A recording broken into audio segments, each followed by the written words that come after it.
Today we are discuss alien molecule alien molecule in RH configuration. In RH configuration of alien type molecule. So first of the this is we have example. This is alien molecule. This molecule we have rotated the 180 degree. The wedge and dash side is down.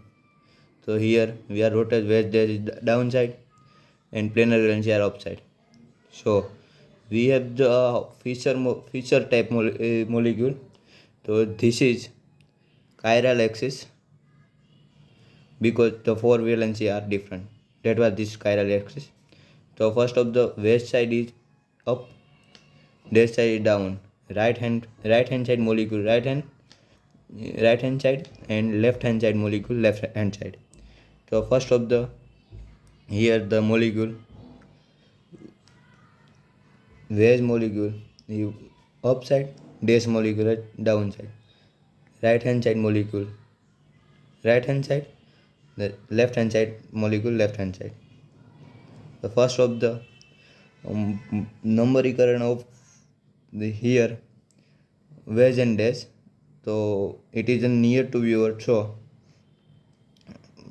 first of OH group oxygen, second hydrogen. 1F is oxygen and 2F is methyl group.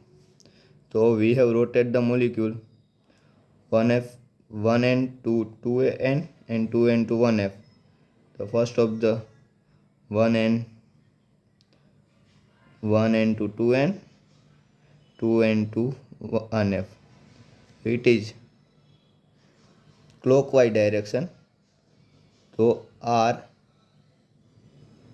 and but S not because this is axial not chiral center. It chiral axis. So R A. Thank you.